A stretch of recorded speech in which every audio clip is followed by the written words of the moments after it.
Well, hello, vinyl community people. It's midday on a Friday. I took a vacation day. Monday's a holiday here in the United States, Memorial Day. So decided to make this a 4-day weekend. Four, yes, 1, 2, 3, 4. So and today I thought, hey, I'll enter a contest. So it feels like I just entered a contest, but it was about a year ago because it's his 1-year anniversary of his second channel. I'm talking about Lloyd Boon, World of Music 2, he calls his channel, because unfortunately Lloyd's first channel was the victim of some stupid hacking and he lost all his content. That's absolutely terrible, isn't it, Colton? So yeah, he's having a contest. So he's pushing to 250,000 subs. I like to add the zeros, Lloyd, so just play along. Maybe you'll get to 250,000. I certainly hope so. I just saw Jack at the Vinyl Martini posted an entry, so then I went over and checked out Lloyd's. So hopefully some more people get on this. He's our friend down under. He's in Perth, Australia. Lloyd, I bet you didn't know there's a Perth in Ontario, Canada, where I'm originally from. So yes, look it up. Really close to my hometown. So anyway, back on topic. He's got 6 things we need to do here. Number 1, subscribe. I was already subscribed to Lloyd's channel, so sorry, Lloyd, I can't give you 2 subs, but I would if I could. And then number 2, what's he got here? I just got to read here. Colton, read it with me. Show 2 or more albums you think deserve to be heard by more people. Well, I gotta do CDs today because never seen this in the vinyl community. I've seen a bit of Santana, but not as much as you'd think, given, he was such an important part of music in the late 60s, well into the 70s, up 80s, 90s. He reinvented himself in the 90s. And in the 90s, in fact, I saw him 3 times, 3 summers back to back.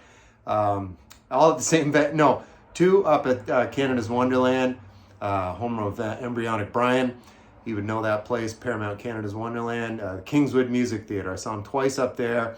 And then the 3rd time was down at the old Molson Amphitheatre. I don't know what they're calling that now, down by the waterfront, Lake Ontario in Toronto. So yeah, 3 summers back to back, Santana. Yes, so anyway, this was a triple live album if you had the actual vinyl.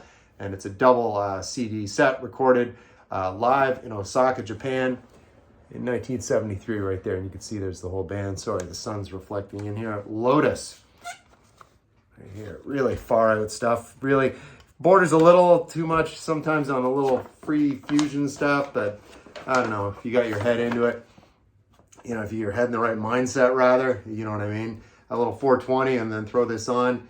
Expand your horizons a bit, right? So looks like they were Carlos was expanding his horizons at the time by this artwork. Yeah, really, really far out. So that's Santana, Lotus. Check it out.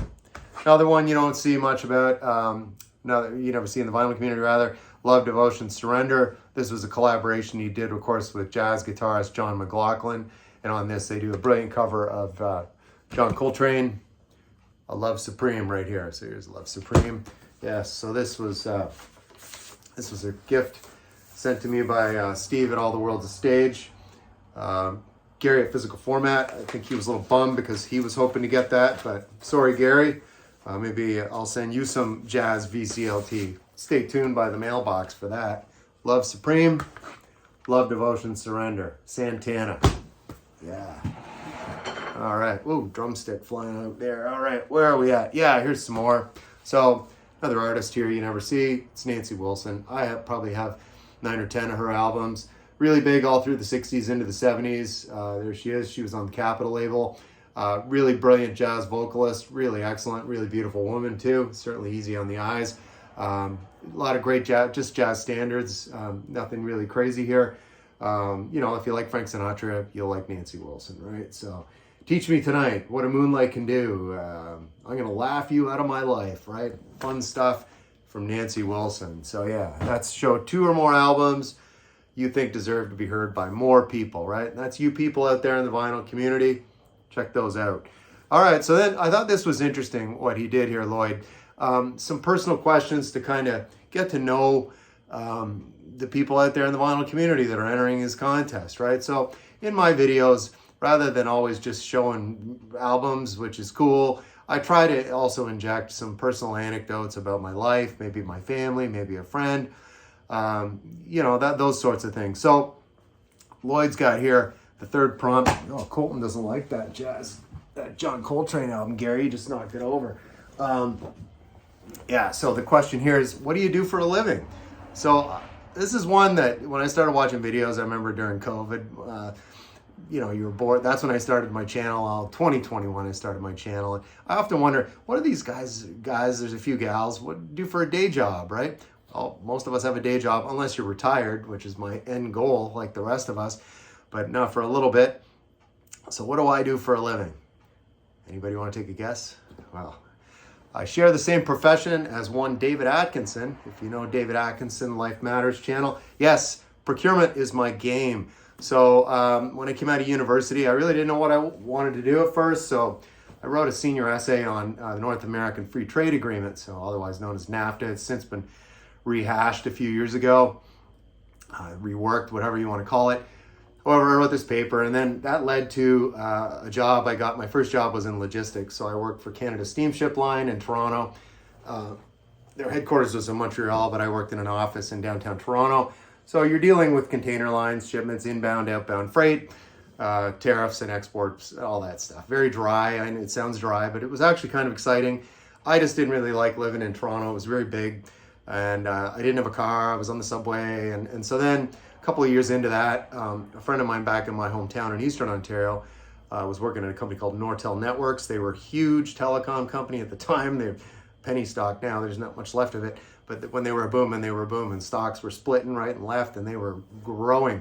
So they had a huge factory in my hometown. I went there, and I ended up in all things, well, procurement, purchasing. So the logistics background there for a couple of years actually helped me, lends itself nicely in that role as a buyer. My current role, I'm a senior buyer is my title, but I've done it all in supply chain, warehouse distribution, master scheduling in the factory. But predominantly, I'd say 75% of my career has been as a buyer across a few industries. So telecom, when we came to the States and ended up in California for a few years, I was in architectural coatings. Yes, that's a fancy term for paint. I worked for a big company that shall remain unnamed, but I worked at their corporate headquarters out in Southern California, and went back in Massachusetts. And so the bulk of my career in the United States, and I've been here now 20 years in the US, has actually been in medical device manufacturing. I was in two different industries. One was a hemostasis product used in surgery, and the other one I'm in now is diabetes care, so diabetes diagnostics. So basically, I'm buying components that are used in manufacturing. I work with research and development. I buy capital equipment. I know that sounds dry as burnt toast to a lot of people, but it's actually quite exciting, and I've been doing this for over 25 years, so I wouldn't continue to do it if I didn't like it. I really enjoy the people and the challenges that come with it. Certainly COVID provided a lot of challenges that year. I went to work every day. There was no working at home for me because we were considered essential, because some of the equipment we make is used in hospitals. It's actually used with COVID patients. And so anyway, it was very interesting, just trying to keep in stock. I had to get really creative to keep the factory working, but it all worked out in the end. And so here I am. So that's a long-winded answer to that one. Sorry about that. Let's move on. What are your favorite foods? Well, I do enjoy a good steak like Jack over at the Vinyl Martini. I mean, a bone and ribeye, I'm set. I really don't need anything else other than Italian food. We go down to the North End here in Boston. I love Italian food in any shape or form. I'll take a pizza. I don't care. If it comes from Italy, I'll eat it, right? Anthony at Gambler812, I'm coming over to your house to eat this weekend because you're always cooking. Lastly, tell us if you play any musical instruments. Sorry, Colton. Actually, I do. Play the maracas. Me and Carlos Santana just had a maracas lesson this morning. My teacher says I'm doing really great. I'm a natural. So yeah, I play the maracas. So so there's that. And then lastly, Lloyd's just saying, number 6, you just got to tell him in the comments in his video. I'm going to leave a link to Lloyd's contest launch in the description below this video. And you can go and check out Lloyd Boon's channel. World of Music 2 is his channel. Please go over and give him a subscription and get him to 250,000 subscribers, because he's a cool guy. He likes wearing hats just like I do. I don't wear hats to work, but when I'm not at work, Lloyd, I'm pretty much a hat guy. In the winter, it keeps my head warm. and summer keeps the sun off. So it's a good thing. Anyway, whatever you're doing, I'll probably zip back in here into the YouTube zone for a Friday cheers. I'll spit that out later on. Right now I'm just gonna have some lunch. So now you're fully up to date on what's going on with me today. Have a great day.